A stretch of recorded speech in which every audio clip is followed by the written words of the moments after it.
Welcome to Expose Audio Room. Thank you for listening the replay. Enjoy.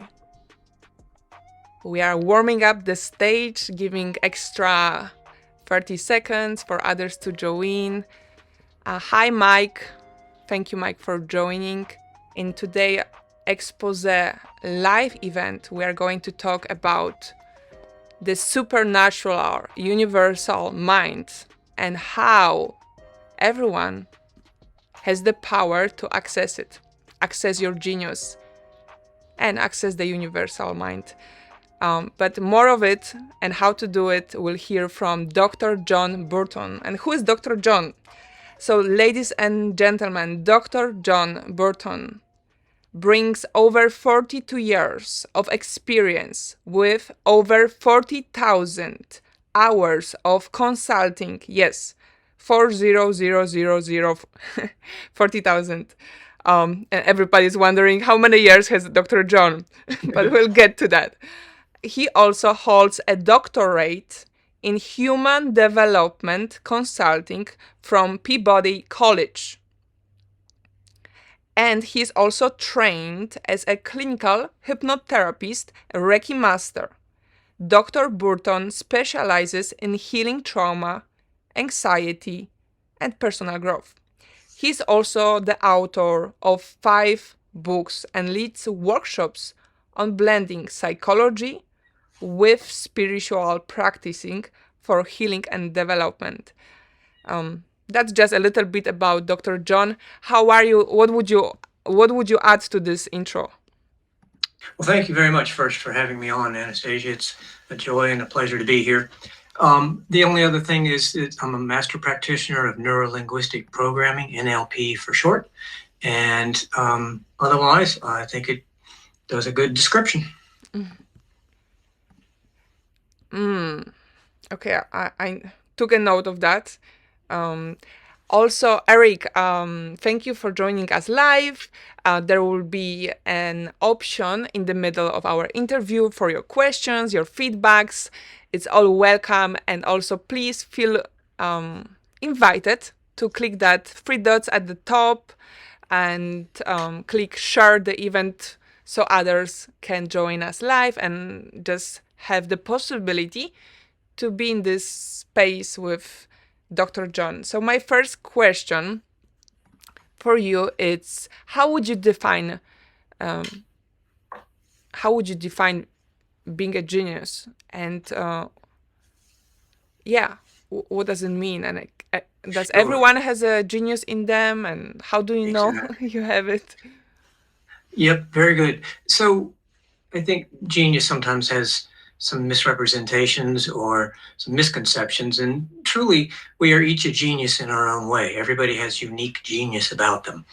And so our opportunity as a human here is to access our own personal genius, you could say, so that we learn how to put aside the clutter that we have accumulated as a human and the conditioning that we have been sort of swayed by as a human, so that we can access our pre-existing genius that resides within us and our higher consciousness. So in a way, genius is just accessing your, depending on your belief system, but you could say the infinite spirit within, the infinite source within, so that it's really accessing that everybody has access to. Everybody has privy to this. There is no withholding by the universe. So it's learning how to do that. And we've all done it at times when those sudden insights occur, when the sudden solutions occur to us, or some wonderful idea occurs. Those are those moments of accessing your own unique genius. And so they already occur to us, but how can we not just recognize it, but then how can we cultivate that or even sort of curate that into our lives more so that we can call on that anytime? So that, because it's always available, is kind of the nice part about that. So genius is just your sort of the infinite spirit within, and that's really what we are. I'm not John, although I am as a human form, but ultimately we are within us the infinite spirit. And so accessing that is what becomes called genius, when it's really the infinite spirit that is genius. But we are this.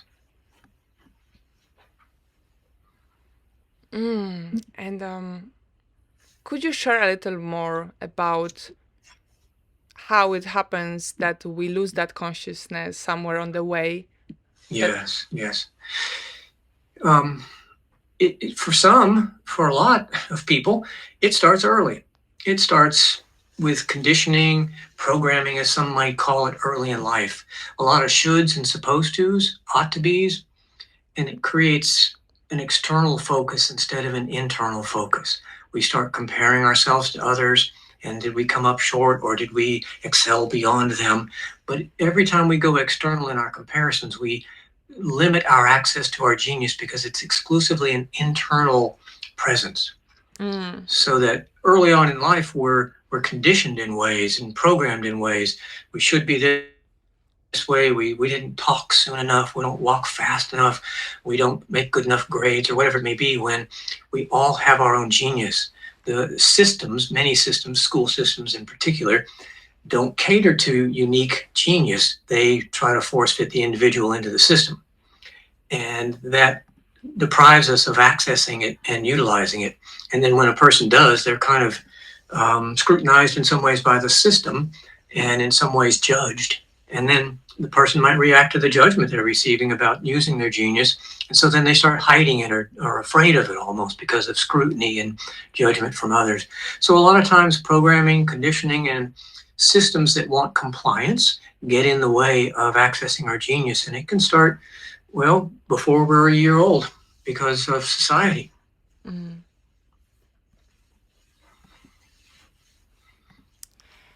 Thank you for sharing that. And also would love to welcome Marisa.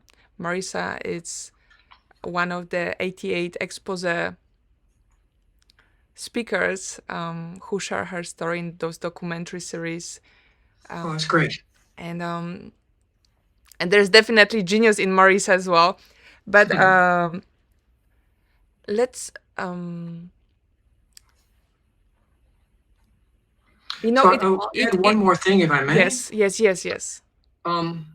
One of the other major interferences with accessing our own genius that we all have privy to is emotional trauma. Because we walk away from trauma with beliefs formed about ourselves that limit us. And if we start living by those limiting beliefs, we limit our access to our genius. Yes, and that's actually what I wanted to ask you a little more of, the shadow work somewhere. Because what it is, that shadow work, and how to do it. Sure. In one of my books, The Sacred Sequence, Remembering the One Truth, I talk about loving your shadow into the light. And I'll explain that just a little bit. When a shadow develops, part of it is because we have rejected some facet of ourself. I'll give a brief example of this. If we rated sort of assertiveness, passive, assertive, and then aggressive on a scale of 1, 2, 3 being passive, 3, 4, 5 being assertive, 6, 7, 8, 9 being aggressive. And so we're born having full access to that range of expressions from passive to aggressive. But if we try as a child to be assertive and our parents squash us or judge us or shun us in some way, that assertiveness becomes off limits. Now we've created a shadow because we've disowned a part of ourself. And that disowned part lingers in a very raw form. And sometimes it'll show up in dreams as that monster that we're running from, but it's really just wanting to reintegrate back into our lives. It's not after us to hurt us. It wants to be coming home to us. And so when we love our shadow into the light, we're recognizing that it is a disowned part of self that is completely healthy. It just takes and looks like a raw form that's scary. So that when we have disowned assertiveness and even aggressive if need be, it looks like a monster. It scares us, and so we're afraid of it. We run from it. But if we can understand what it really is about, then we find that we can actually reintegrate that into our being, reclaiming our true whole nature so that we can allow ourselves assertiveness and self-expression, even if others may not agree with us. So it's reclaiming our whole self instead of disowning parts of ourselves. Reclaiming our whole self instead of disowning parts of ourselves. How Exactly.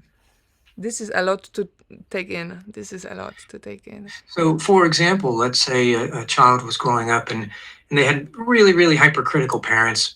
Well, that's going to lead to a challenge of being self-confident. And so it ends up as the child doubting themselves, even going into adulthood. And so sometimes they might go too far in the other direction and they become hyper assertive, hyper aggressive even, and they force their views on others.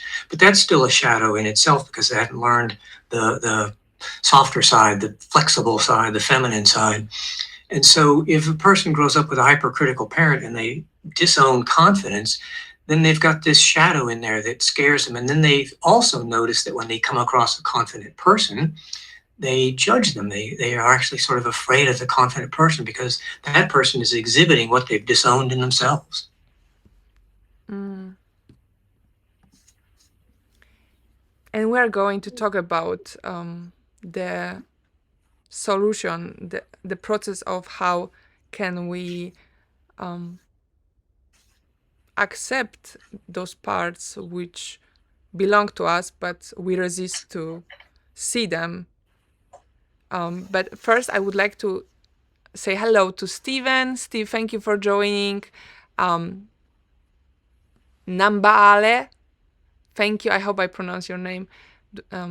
That's my Polish accent. Nambaale, I hope I made it. Thank you all for co-creating this space while we are talking about our inner genius and the consciousness. Welcome to you. Yes. You shared a little bit about two things which can block our genius in some way, which is first one was the conditioning, and then you mentioned this fear of falling, which it's totally conditioned. Yes. And then the second one is trauma. Yes, trauma of any kind. And it's, trauma isn't always something that directly happens to us. We can even observe trauma happening to someone else and be traumatized by it as well. There's name to that too. Yes, I'm happy you mentioned that. So as you work with your clients for over 40 years, what are we allowed to know the process of Sure. Absolutely. So part of what I utilize is a process that accesses our natural consciousness. We have levels of consciousness, you could say. We have very lower levels that I've come to call the primitive brain. Some call survival brain. Some even call it the ego. It's got a lot of aliases. And within us, we have these other levels of consciousness, which I got to learn about in my doctorate at Vanderbilt on human development counseling. And I've really valued that as I've gone through the professional career in my own life, for that matter. And so we have these naturally built-in levels of consciousness. And in the process, we can access any of them. We don't have to stay down at that primitive level. The others are already available. And so there's a process that I will say that Dr. Michael Hall contributed to, that it's called meta-stating, which I think is a fabulous process of raising consciousness by just using the naturally pre-existing levels of consciousness, almost like rungs on a ladder, and just stepping up further and further into consciousness.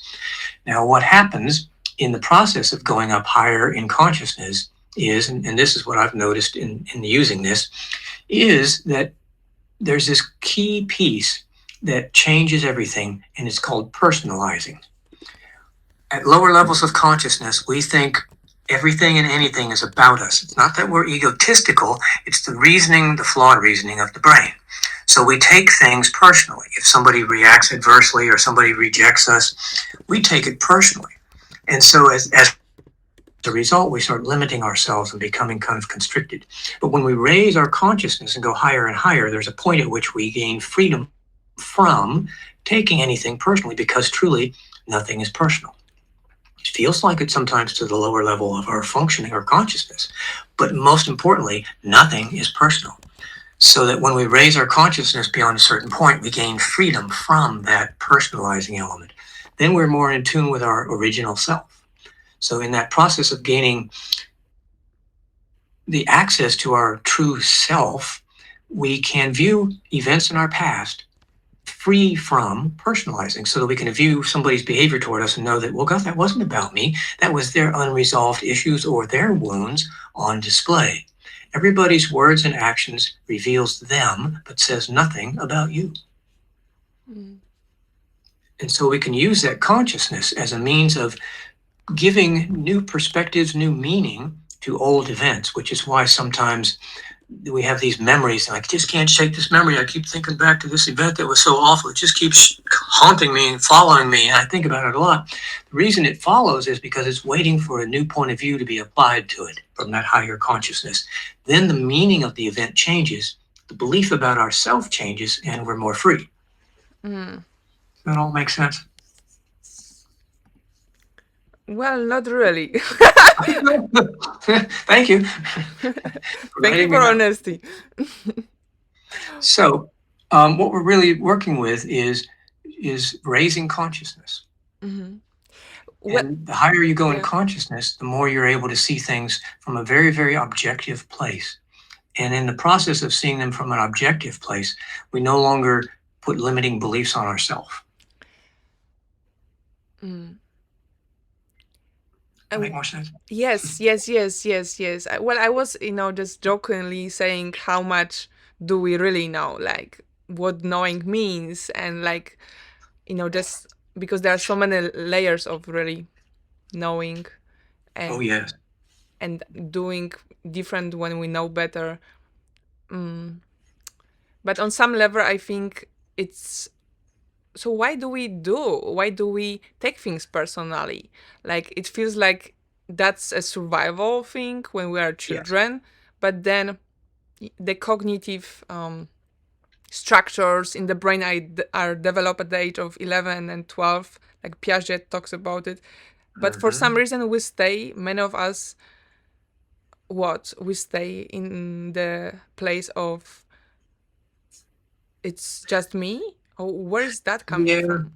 from? That's a great question. The first 7 years of our life, we live in a trance, and we don't really have choice in terms of how we're going to think or interpret events. And so we can't help but take everything personally for the first 7 years, which is how we end up with so many misconceptions about ourselves and life, because they're based on flawed reasoning. And then as we get older, we start developing the ability to access and develop that frontal lobe of the brain that gives us higher consciousness. And so as we get older, we have the access to it because it's now fully developed at the physical level.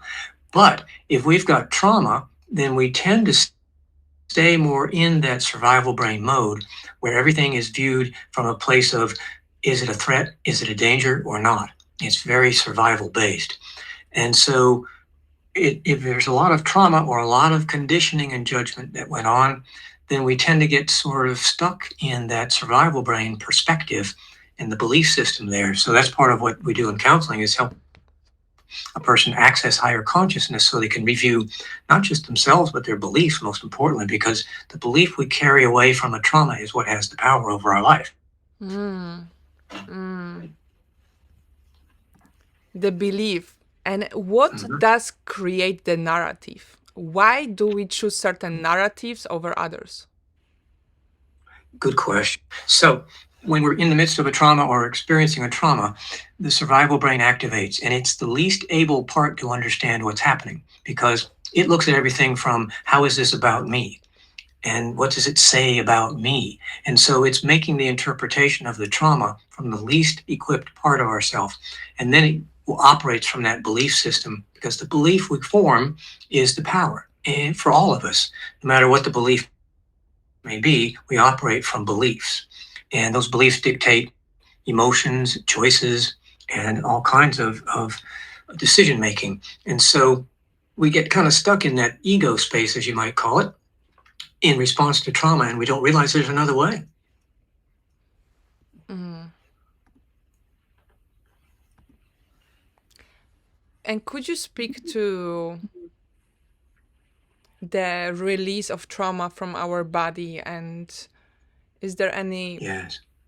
any of your insights or things, patterns you saw in your clients, and what helped them the most to release that part of the trauma? Yes. So a couple of pieces there. Mm-hmm. One is every emotion that we experience, pleasant or unpleasant, there's a physical location of that emotion. So if I'm feeling anxious, I might feel it in my gut or my chest. It might be tight, it might be heavy, it might be churning. Or if I feel joy, I might feel it in a particular place where my heart is so vibrant and bursting and my shoulders feel light. And so there's a physical correspondence to every emotion. So we can get access to the entire sort of traumatic response by working at the physical level. So it's like, okay, if I feel depressed, where do I feel that? Well, I feel a real heaviness in my chest and a tightness. Okay. Now, here's the interesting thing about that is emotions are just vibrating energy. They're like when light vibrates at a particular frequency, we see a particular color. When energy vibrates at a particular frequency, we experience a certain emotion.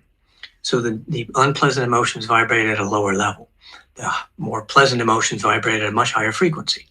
So we can access that energy inside of its depression in response to a trauma, but then we can collect that energy and take it outside of ourselves.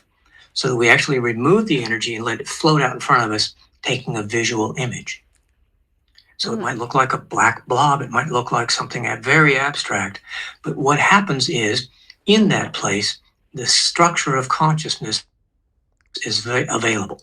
So that on the surface it presents as a black blob, but if we look through it to its absolute center, there is usually something like a white space. And in that white space is infinite spirit, is infinite freedom, is infinite genius. So we can access that by focusing on it. The rest of it dissolves away. And then we gain a completely different view of ourselves and view of others.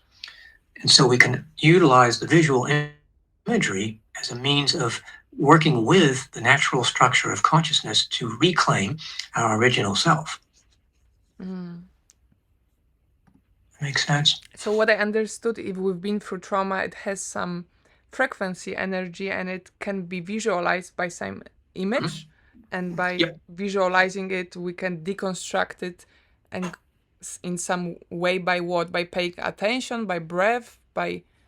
So that's great. Good description. So we deconstruct it by first letting it present itself however it is in the depression form, for example.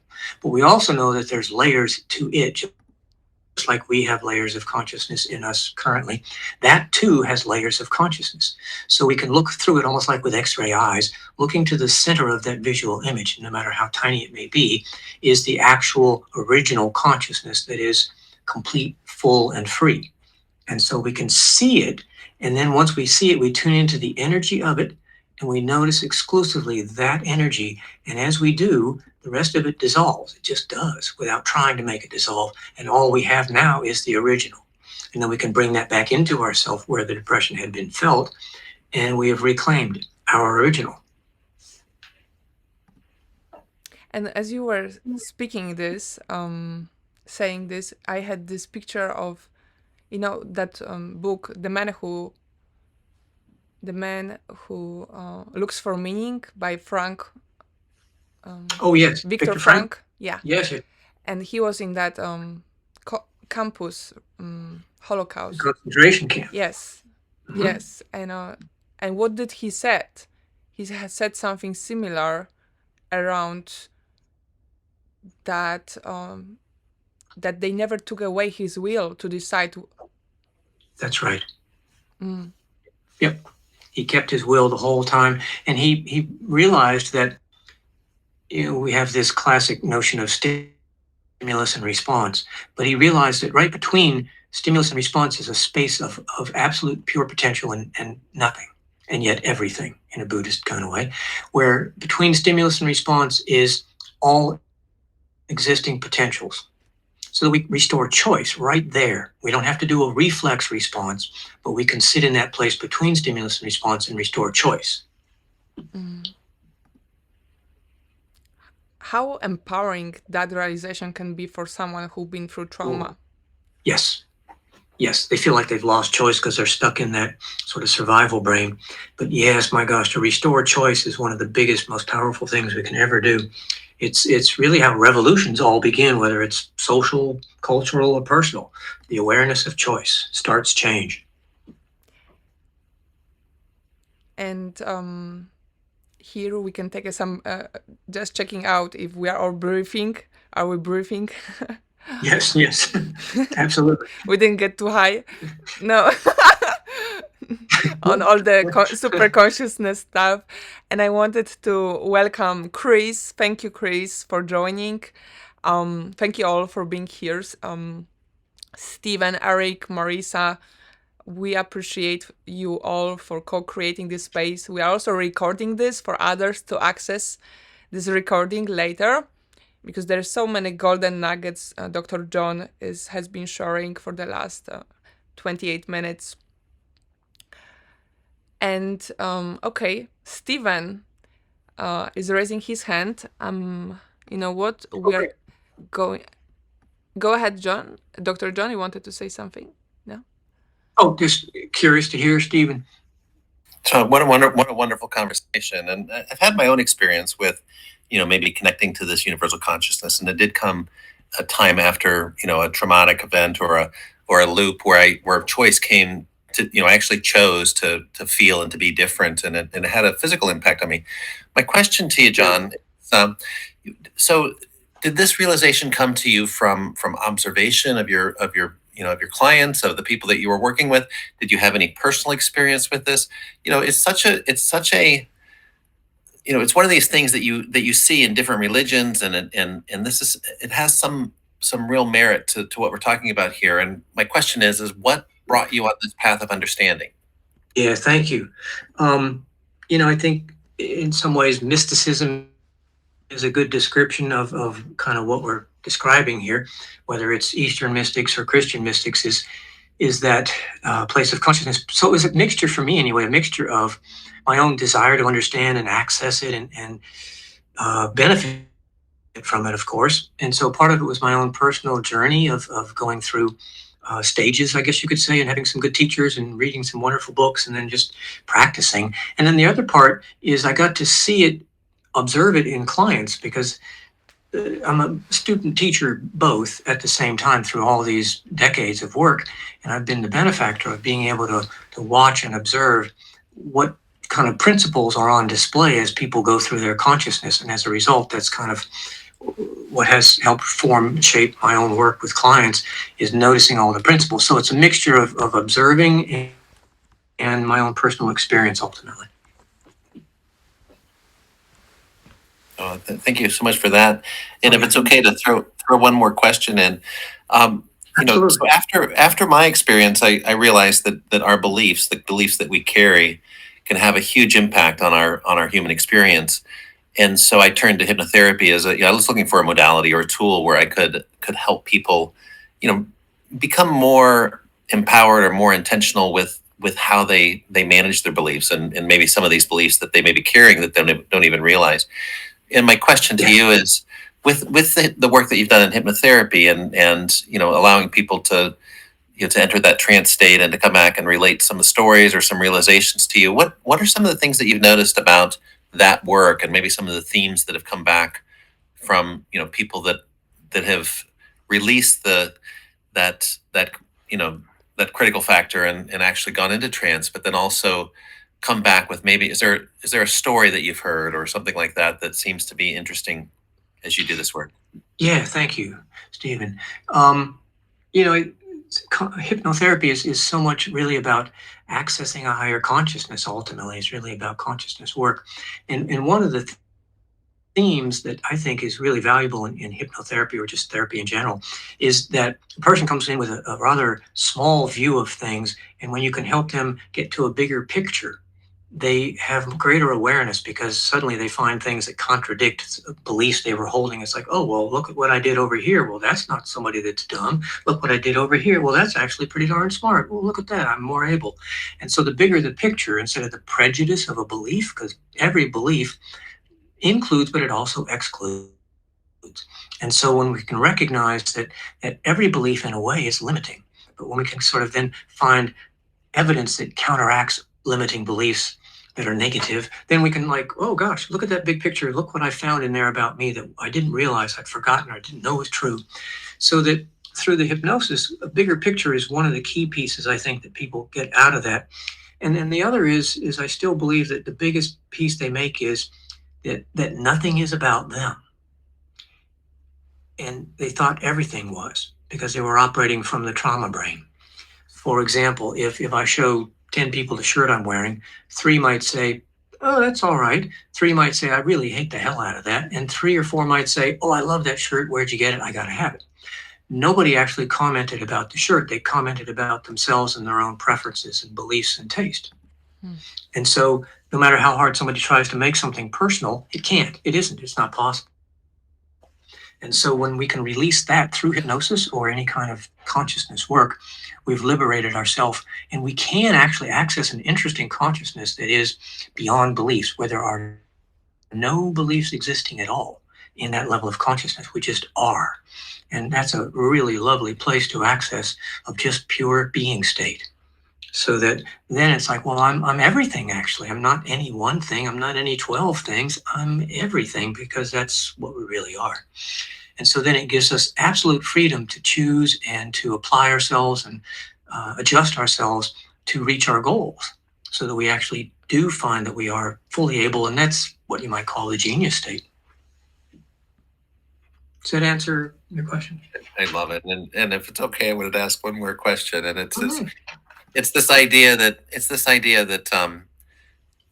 the way that you're describing this, I interpret it as a perception, as a point of perception. So we have both our egoic perception, which is the human experience, which is based on fear and is trying to maximize this life, but also with that it comes these nuances where we're trying to be significant. We're trying to we're trying to create this human experience in a way that proves all these things. But when you can slide across this scale of perception into this universal consciousness and into that place, what my experience was is that is a place of there is no judgment. There is only acceptance. There's no need to be significant because you already are, right? There's no amount of value you can give a living being because we all carry this amazing experience of life.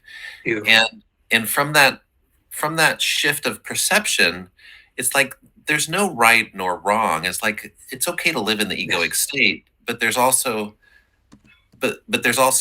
some beauty that comes along from being in this spiritual plane or the spiritual perspective, which is the sense of peace, the sense of acceptance, connection to this knowing, and not being alone. All the things that are there. So my question to you is what have you found that helps people move into it, into simply accepting this different perception of viewing life or experiencing life? How is this shift made? Yeah, sometimes I'll start with a little bit of kind of, I don't know, I guess informative or educational pieces about ego, and then we'll do some processes. So for example, ego as you know, is all about loss and loss prevention. And ego assesses everything for how it will either add to a sense of self-worth or detract from a sense of self-worth. But when we go to that higher level of consciousness, we find that there is no such thing. The whole concept of worth ceases, because worth is coming from duality, not unity. In unity, there is no, it's not a comparative kind of thing. You can't, because everything is whole. And so it's that lovely place where there can't really be a sense of worth because it's already there. It can't go away because it's already there. Nothing can change that. And so that's kind of the place I attempt to bring people to where they can recognize, oh, wait a minute, my worth is eternal. My worth can't change. Nothing on this earth is going to affect my worth because it's not of this earth. It's not conditional, because that's what ego thinks. Everything is conditional. I'm good here, I'm bad there, I'm smart here, I'm dumb there. And in that universal consciousness, there are no conditions. It just is. It just is. And it's indisputable because it's eternal. And so we access that. And sometimes I use one of the kind of interesting ways that came across one day was using peripheral vision. For example, as you know, we can look at things directly and it's in focus. But if we use peripheral vision, it's like staring straight ahead, but we can notice things at about 180 degrees, far left, far right, equally and simultaneously, or sort of a wide panoramic view without looking at anything in particular. If we hold peripheral vision, there's an interesting process that occurs where you're now a pure observer and you are more present within yourself, and in a way simply observing the external, but through that presence within, you can recognize that everything is already perfect.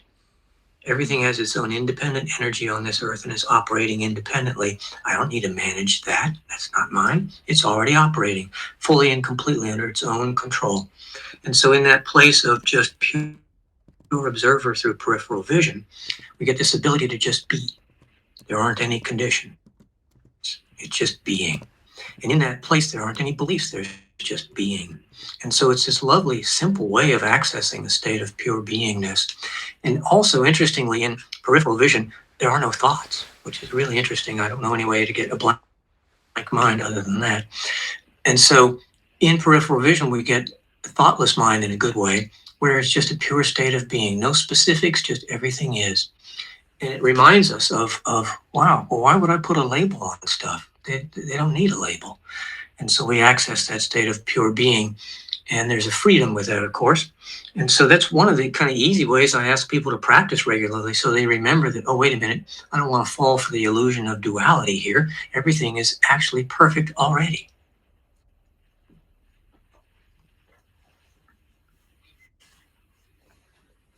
That answer okay? What a lovely answer. And I really appreciate your answer, and thank you for sharing Sure. the wisdom from the universal consciousness, right? Yes, exactly. It's a beautiful infinite source. And then there's other specific techniques I'll use, like meta stating, for example, which we can play with that a little bit if you like, so that we change, as you mentioned earlier, perception. Each level of consciousness has its own perception, its own prescription almost. And by raising consciousness and doing this meditating process, we can then get to the place where we are that pure observer, where everything is fine as it is. The beliefs I had about myself fall away because there really is no separate self. That's really wonderful. I'm going to step on down to the bottom, but I wanted to ask: is there anyone that was foundational in, that you learned from, or somebody that kind of influenced your, the direction that you went with your understanding? Golly, so many really good teachers I've been fortunate enough to have come across. Early on, Alan Watts was one of my favorites when I was going in college and the anxiety of being in college and what to do with life. Alan Watts was one of my favorites. I mean, I knew what I wanted to do, but could I do it? That kind of stuff. So he was really helpful for me in just changing the way I look at things and how I think. I enjoyed, so many. Probably Sadhguru recently I've really enjoyed. Really enjoy his perspectives and his notions about karma and how to dissolve karma, which amounts to changing programming, really. Ken Wilber I enjoyed earlier on, very helpful.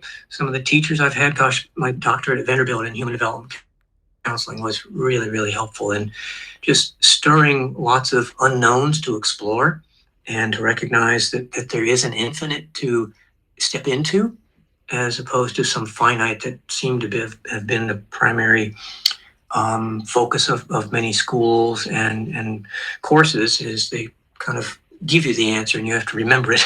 This was more like opening the infinite, and you step in and discover. I really appreciated that. A lot of good teachers, a lot of good books, a lot of good seminars I've been to over the years.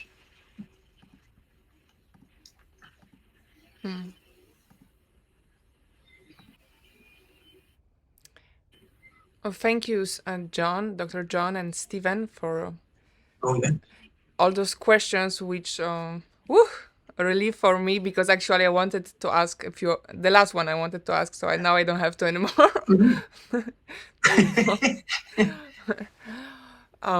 Well, you went really deep around.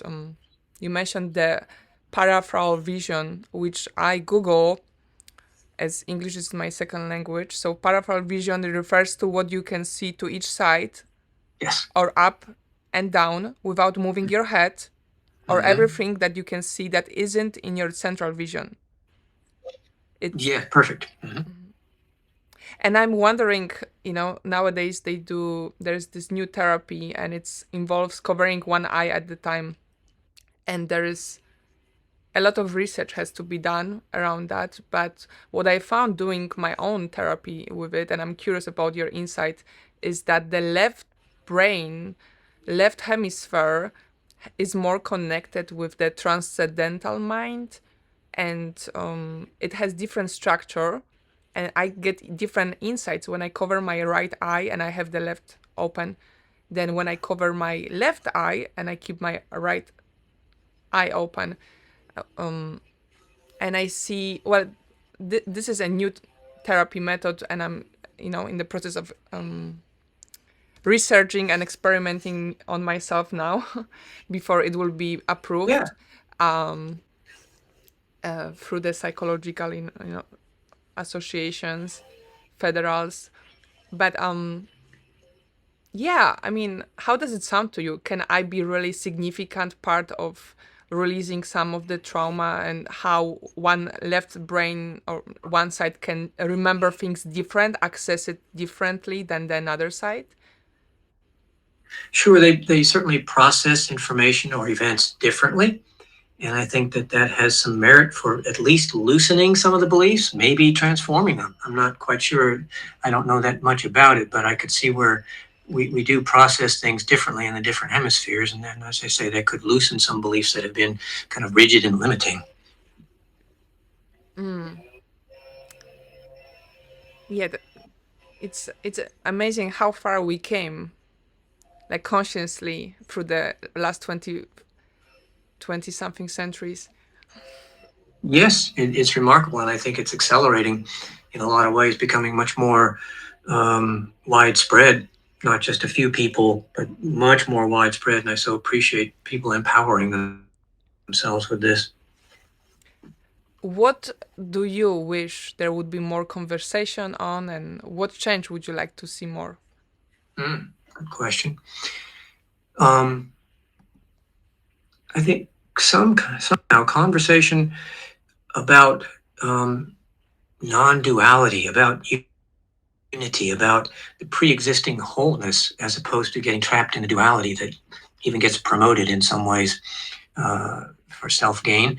But I think more conversation about non-duality, very, very important, so that we recognize that we're all of the same energy. We are the same energy. There is no difference just because one person looks one way or another way. We get down to the center, we're all of the same. It's like one leaf on a tree, and there's a few thousand leaves on a tree, and they're all of the same tree. There is no difference. And to recognize that, I think that's one of the things I would like to see happen more is realization of non-duality, and how that allows us freedom. I think that's one of the bigger potential benefits of maybe even the educational system at some point, but certainly meditation, mindfulness, those kind of things that help us recognize the unity as opposed to the duality. And I think more of that would be one thing. And then I guess the notion of learning to understand each other, not just judge, not just find the differences, but rather how do we find commonalities? Because one of the things the ego does, we talked about ego earlier, one of the things ego's doing is that it looks for differences. It doesn't look for similarities. It notices if somebody's really tall or really short, or very dark skin or very light skin. It notices differences, and for the ego, different equals dangerous. And so if somebody is a lot different, then the ego sees them as dangerous. And that's a real unfortunate response to what is sort of a surface difference, but also can be celebrated as another form of great spirit expressing itself that we can learn from. So I think if we can find commonalities as opposed to differences, then we've really allowed an opportunity to come together instead of conflict over our differences. There's sexism, there's racism, there's all kinds of isms, but they all hinge on what we might just call different-ism. If somebody's different, we're scared, and how to get over that. Partly through non-duality awareness. And before we get how people can find you, I also would like to leave some space for anyone to share any feedback, what comes to your minds. Stephen, Marisa, Chris, Anais. Hello, Anais. Clint, thank you for joining. I just paid attention that you are in this room right now, so thank you for being here. Eric, we have been talking about the word of non-duality. No? Is that the right word? Yeah. I wonder if, I guess, unity consciousness might be a better, because, non-duality is like, I'm not wearing red pants, but what am I wearing? Right. So unity consciousness might be a nice way of referring to that. I'm curious, and you guys are invited to raise your hand. We have a few more minutes, but I see Steven raise his hand. I will bring you to the stage. And where is the place for the contrast? Like the contrast, is it needed? The ups and downs, the hate versus love, the jealousy versus, envy, rage, all of those emotions. How the word of non-judgment see that? Well, I think if we look for commonalities as opposed to differences, then we can all find common ground with each other and go like, oh, maybe you're not so different than I am. And then we can start finding common ground to connect with and communicate. And in the process, find that this person is very similar and unique at the same time. Interestingly unique.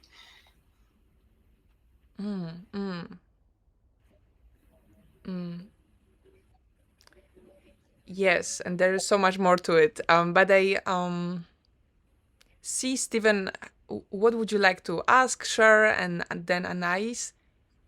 Please. My thought is, since I've already spoken, how about Anais goes first, and then if there's time, I'll jump back in. Cool. Thanks. Well, thank you for being a gentleman. Anais, are you there?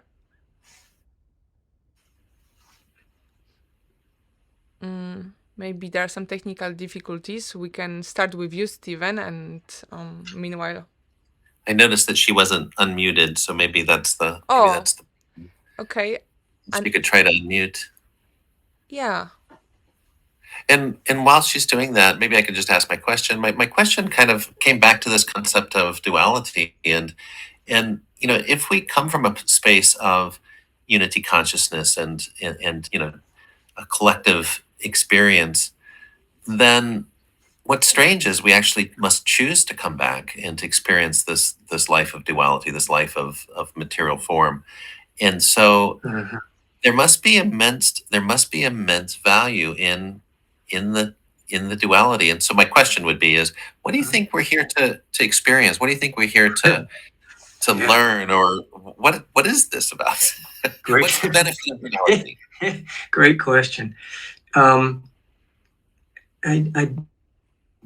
own perspective anyway, and I'm sure there's God knows how many, but my own perspective is that we've come both for ourselves and for others. The more I can transcend duality, the more I can transcend lower level consciousness, not only do I benefit, but I then access this infinite genius within and share it, because there's an irresistible sharing that occurs from that infinite genius place with that higher consciousness. So I feel like I've got to ascend as much as I can and then share whatever I can from there so that others can as well. So I feel like that's kind of the purpose. And I suppose, as I say, there's lots of other views, but that's my own.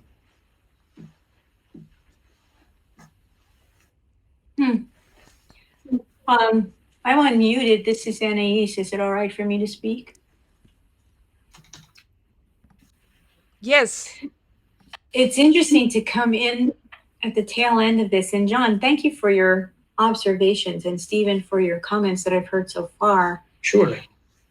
One of the ways in which my lens of conscious awareness turns differently is that as a child growing up, what I was attuned to by my family, we were a very diverse family, was to celebrate differences. Differences were not an egoic threat. So there were many ways to learn how to celebrate those differences, just going to an art museum and Yes. learning to dance and doing folk dancing and Greek dancing and Ukrainian dancing and Italian dancing. And these were all ways of celebrating what was supposedly different. But what all of those things revealed is at the core of what's possible for humanity is our common union and our commonality and our creativity. Yeah.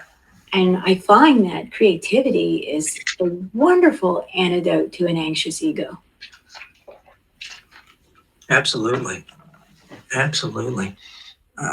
There's some of my clients are they paint, and that's one of the things I invite them to do as a means of accessing the creativity and essentially rendering dormant the anxious mind. And they find that it not just opens it up right there, but then it carries forward from there, as you're describing. It goes into the life beyond the canvas.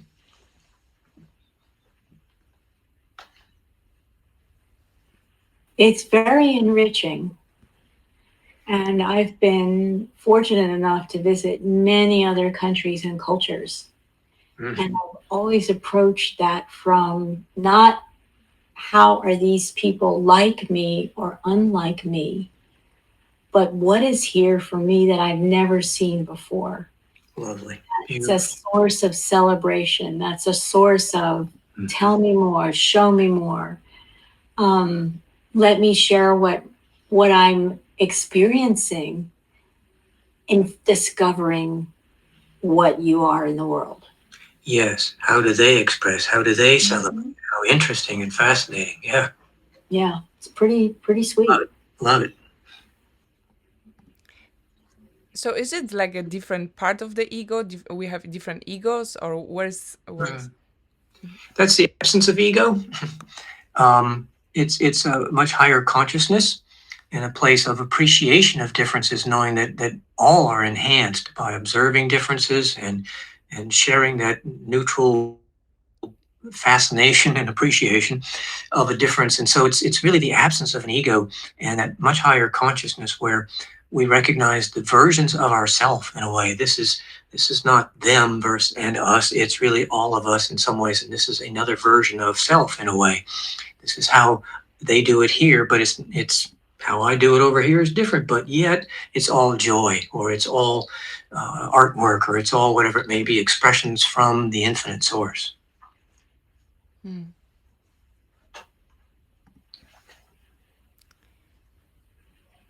Well, thank you all for diving into this space. Is there any last comments, questions, shares?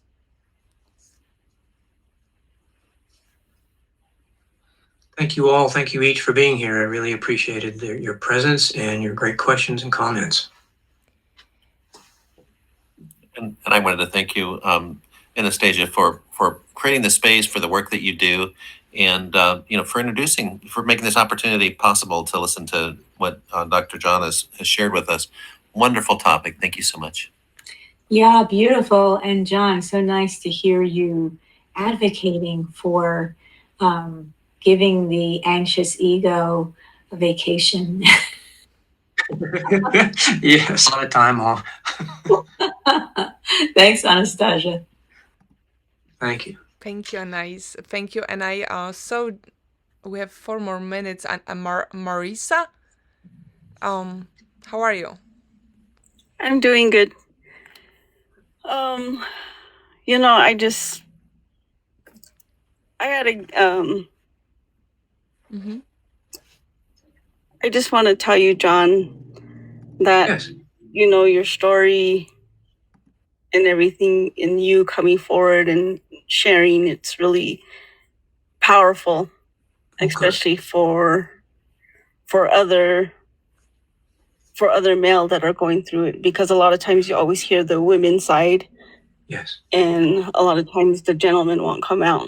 So it's really, I'm really touched by it. And, you know, it's really heartbreaking when you see a guy going through it. So I just wanted to say that. I just wanted to comment that on for you. Thank you very much. I appreciate that very much, Marissa. Yes, the healthy masculine energy, and we're about to close it. We have 90 seconds. Oh. Right? I mean, we can extend it, but I like to keep my Sure. word. I see that Zar, would you like to add something? Zar? Thank you. Yeah, thank you, Miss. And John, I'm sorry, I was like a bit late. Stephen, hi, everybody. I don't know, but talking about anxious ego, and I don't know if I'm like off topic or something, but something that came up from my mind, Yeah. and it was like, I'm sure whatever the story John told must be very powerful, and I missed it. But they say like if you want to clean your body, right, Yes. John? They say we do it with water, right? And likewise, if you have Yes. to clean your ego, they say you can do it with tears. And Yes. if you want to do it, and if you want to have more knowledge, then you do it with intellect. And if you want to make your soul clear, then you can do it with love. So Yes. I'm sure, John, whatever you shared must be amazing, and I missed it. Well, I appreciate your comments. Really do. Just a little share. And thank you. The last comment you said in there in terms of doing this with love, that's what we find. That's what this is. Everything is simply forms of love. And how do we recognize that? There's a love actually from John Law from the 1800s. And he said, all errors are for want of love. So that we can recognize that when we do something that we say, oh my, why did I do that? In some way, it was seeking love. Except usually it's unfortunately sometimes through another person's response, whereas we can access that infinite love going within. And when we do that, then we have found the love we were seeking, but it's within, and then we share it.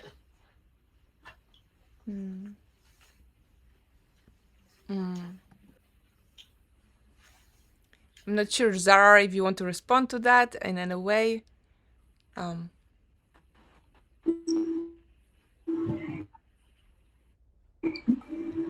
Yes, John, you're absolutely right, because um, language between us, that this is love, Yes. that bring us all together, and that's the only common thing. I mean, Yeah. we have like one is like God, Yes. and everybody loves God, and everybody has a faith. So, and He Absolutely. has created that once we listen, then we can a lot. Yes. Yes. Um, And that's really kind of the essence of the work that I do, is to help people remember, reconnect, and reclaim what is their true origin and true nature, which is this infinite love. And then things change. John, I would like to ask you a question, or anyone here still. How do you think it happened that love became inaccessible? Yeah, great question. A combination, and we kind of touched on this earlier, but a combination of programming by society and families and systems, whether it's educational system or corporate or anything, society and family and system programming of what should, quote unquote, be and ought to be, so that it becomes approval based. You do this, you get approval. You don't get approval, and so it becomes conditional. And then the other big factor is trauma. It gets a person sometimes stuck in their survival brain, ego brain, primitive brain, and so those two things are probably the biggest interferences. So that part of the work is how do we remove the clutter, which is actually misconceptions about self. How do we demagnetize that so that it falls away and the truth remains? Well, yes. One of the things that I share with people is that we're living in a designed and implemented system of separation. Mm-hmm. And I think that you have described the features of this system of separation, but everybody's running around touching one feature and another feature and this feature and that feature, when we should be looking at the system in its entirety. Yes.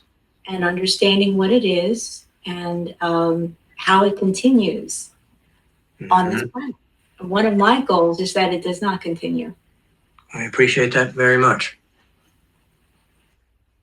And one thing came up for me, and if it's okay, I'd like to share. And it's so many people are looking the comment that I'm answering is this, when love becomes inaccessible, and I believe it's when you're looking externally for the answer, for the solution, because I really believe that we can't find what we're seeking externally. Most of the time, it's our purpose here on earth is to create the very thing that we're seeking. And so if you're seeking love, it's a very specific type of experience that you're looking for. My thought is to become that. And the moment you become it, you'll actually attract those that resonate with that same frequency, or the people that are seeking that same kind of love will be drawn to you, and it'll magnify that experience. Or success. I mean, it's defining what success is for you, whatever you might seek. But I think it's for us to create that, not to actually find it outside. Very true. Great. Yeah, Stephen, but how do you do that when you don't know what it is from inside? You're unaware of what it is from the inside of you. Something inside of you is, I call it spiritual Alzheimer's, is unaware and therefore is looking externally. And that's what interests me most. What is that really about? But see, there's a little nuance there, and it's a beautiful one, which is we are aware. Otherwise, we wouldn't know it's missing, and it's the journey, it's the discovery to find that, right? Find what will make that whole.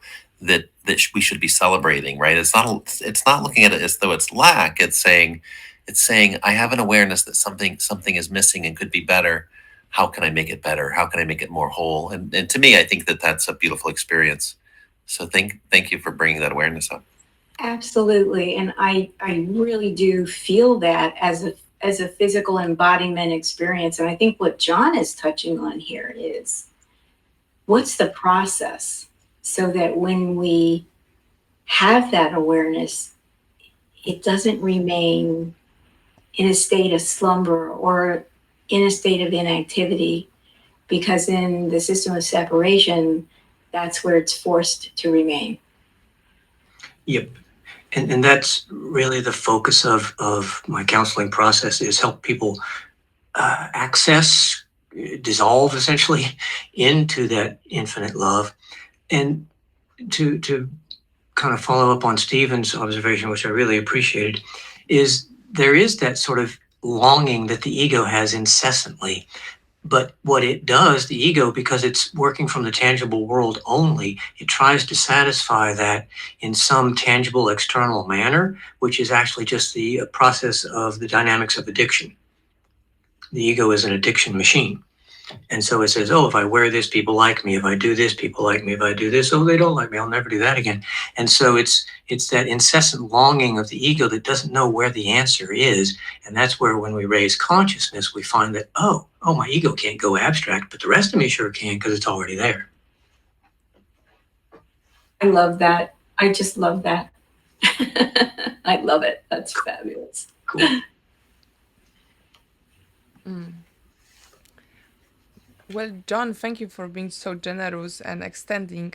Oh, you're welcome. Thank you for arranging this, Anastasia. I really appreciate the work you do. Oh, you're welcome, and we are doing it together. And I love what you said, and that will be my takeaway if anybody wants to share their takeaway before we go. But the idea that, that oneness, and then the question of what's the role of female and male, it's not so important anymore, because of the gender is not, we see from different perspective then, like because there was a lot of my work is around female male energy and how to balance it, how to create it, the balance. And and there's something missing there. I'm still discovering how the key, I'm looking for the key for the doors. And I see the doors. I think I have the key, but not sure. But maybe your last word on this topic, on as we go through this journey of being together, as the balance between. Yes. Lots of great writers and mystics talk about such. And I think in general, and you all can do the exploring as well, of course, but in general, the ideas come, the ideas that we have, the creative expression, or not even the expression, but the creative ideas that come to us, that's feminine. It's birthing. And then the masculine side is the one that is designed to implement that, manifest that. But the feminine has to precede the masculine in order for it to work. The ego wants to put masculine in front of feminine, and it can't work. There is the dance, which a little bit Anais mentioned, the dance. Yes. Did you unmute yourself, Anais? Or no, it was just me seeing it. Okay. I'm not sure. How are you doing on time? I see that Kim was raising her hand. Yeah, let's do this one more question with Kim, Okay. or comment with Kim, and then I do need to Yes. depart. Thank you for speaking your boundaries. Then I know I wouldn't like to go too beyond. Kim, what was there for you coming up? Would you like to share? Yeah, I just jumped in and I heard John said about the masculine, feminine, conscious, subconscious. Yeah, I just jumped in and I heard this is something I'm passionate about. In order for us to access our genius, we need to align that within the conscious, subconscious mind, because within the conscious mind, within the ego aspect of us, is always want to be, ahead of God. But whenever the idea that our heart desire, if the heart desire for the highest best for ourselves and for mankind, and then the conscious and subconscious mind align, however, the conscious mind always suggests a lot of things. However, when our heart, when our subconscious mind, I call that the wife, the conscious is the husband, the wife is the heart. Anyhow, when the wife accepts the suggestion from the husband within the mind, now you can access your genius, because manifestation will take place, because within the wife, the subconscious mind, the energy must be aligned, and she only deliver from that aspect of it. So I just want to add that aspect of the whatever the topic of the room is, We need to align energetically within our mind, our thought, our desire. When it's in harmony, will magic happen.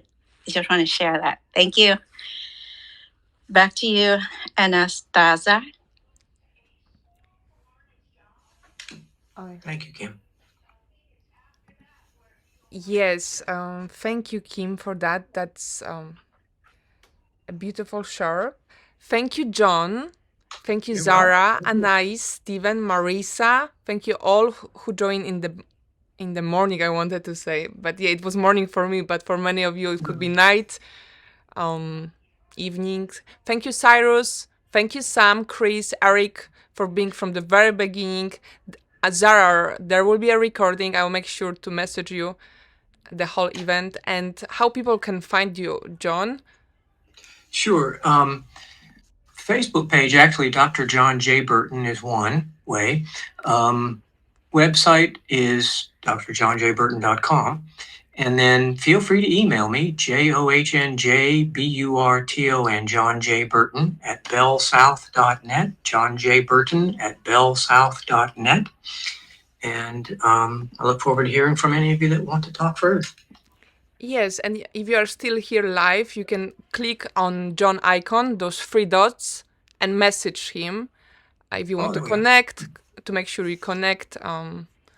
And this has been actually, I think, the first audio room for you, John, wasn't it?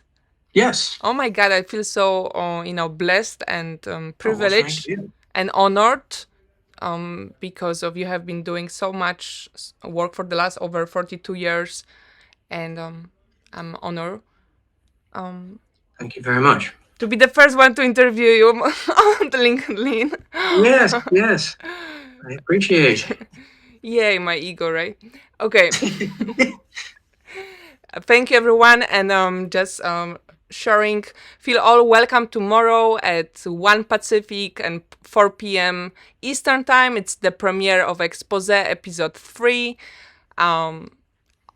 Unmasking Abuse, Breaking the Silence, and there will be open panel at the very beginning before we start the screening of the documentary. You are welcome. It's free, and it's us gathering, accessing our minds and powers to bring new balance together around in this situation around relationships and but yeah, just would love to have you there. Thank you all for listening today.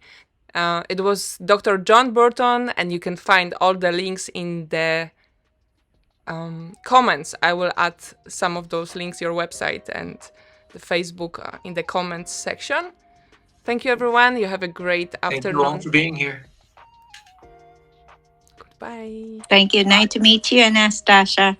Nice to meet you, Kim. Thank you for coming live. Appreciate You're it. welcome. Thank you. Yeah, thank you, Dr. John. Oh, you're welcome. Thank you all. Nice to meet you. Yes. Nice to meet you as well. All right. Bye. Bye.